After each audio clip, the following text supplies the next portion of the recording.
ಭಗವಂತ ನನಗೇನು ಕೊಟ್ಟಿದ್ದಾನೆ ಎನ್ನುವವರಿಗೆ ಕೆಲವು ಮಾತುಗಳು. ನಾವು ಅನೇಕ ಬಾರಿ ಕೇಳುತ್ತೇವೆ, ಭಗವಂತ ನನಗೇನೋ ಕೊಟ್ಟಿದ್ದಾನೆ.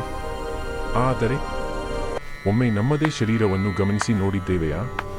ಒಂದು ಟೈರ್ ಉಪಯೋಗಿಸುತ್ತಾ ಸವೆಯುತ್ತದೆ. ಆದರೆ ನಿಮ್ಮ ಅಂಗಾಲು ಜೀವನ ಪೂರ್ತಿ ಓಡಿದರೂ ಹೊಸದಾಗಿಯೇ ಇರುತ್ತದೆ. ಶರೀರ 75% ನೀರಿನಿಂದ ಕೂಡಿದೆ. ಲಕ್ಷಾಂತರ ರಂಧ್ರಗಳು ಇದ್ದರೂ ಒಂದು ಹನಿ ಕೂಡ ಸೋರುವುದಿಲ್ಲ. ಆಸರೆ ಇಲ್ಲದೆ ಯಾವ ವಸ್ತುವು ನಿಲ್ಲುವುದಿಲ್ಲ. ಆದರೆ ನಮ್ಮ ಶರೀರ ತನ್ನ ಸಮತೋಲನವನ್ನು ಸ್ವತಃ ಕಾಪಾಡಿಕೊಳ್ಳುತ್ತದೆ. ಚಾರ್ಜಿಂಗ್ ಇಲ್ಲದೆ ಬ್ಯಾಟರಿ ಕೆಲಸ ಮಾಡುವುದಿಲ್ಲ. ಆದರೆ ನಮ್ಮ ಹೃದಯ ಹುಟ್ಟಿದ ಕ್ಷಣದಿಂದ ಕೊನೆಯ ಉಸಿರಿನವರೆಗೂ ನಿರಂತರವಾಗಿ ಹೊಡೆದುಕೊಳ್ಳುತ್ತದೆ. ಯಾವುದೇ ಪಂಪು ಶಾಶ್ವತವಾಗಿ ಕೆಲಸ ಮಾಡುವುದಿಲ್ಲ.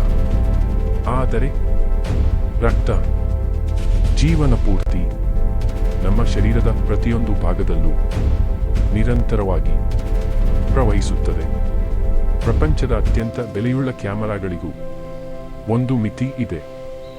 ಆದರೆ ನಮ್ಮ ಕಣ್ಣುಗಳು ಪ್ರತಿ ದೃಶ್ಯವನ್ನು ಅಪಾರ ಸ್ಪಷ್ಟತೆಯಲ್ಲಿ ಸಂಗ್ರಹಿಸುತ್ತದೆ. ಯಾವುದೇ ಪ್ರಯೋಗಾಲಯ ಪ್ರತಿ ರುಚಿಯನ್ನು ಪರೀಕ್ಷಿಸಲು ಸಾಧ್ಯವಿಲ್ಲ. ಆದರೆ ನಾಲಿಗೆ ಯಾವುದೇ ಯಂತ್ರಗಳಿಲ್ಲದೆ ಸಾವಿರಾರು ರುಚಿಗಳನ್ನು ಗುರುತಿಸುತ್ತದೆ. ಅತ್ಯಂತ ಆಧುನಿಕ ಸೆನ್ಸಾರ್ಗಳಿಗೂ ಒಂದು ಮಿತಿ ಇದೆ.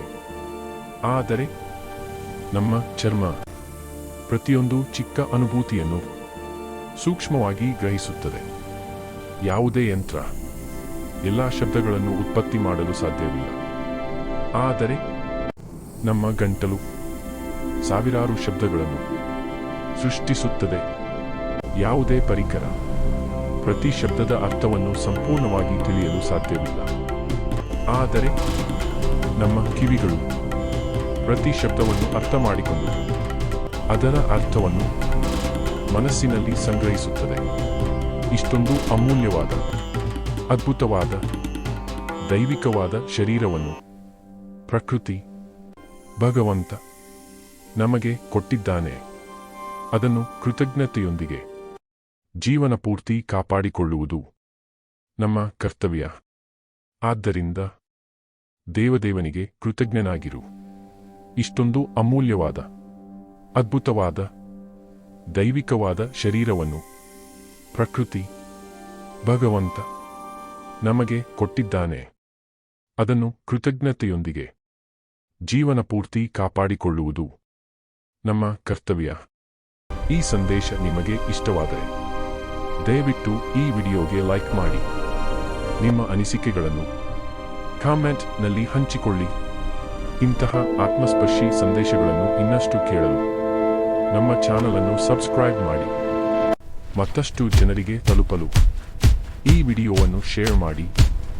ಧನ್ಯವಾದಗಳು. ನಿಮ್ಮ ಜೀವನ ಶಾಂತಿಯಿಂದ ತುಂಬಿರಲಿ.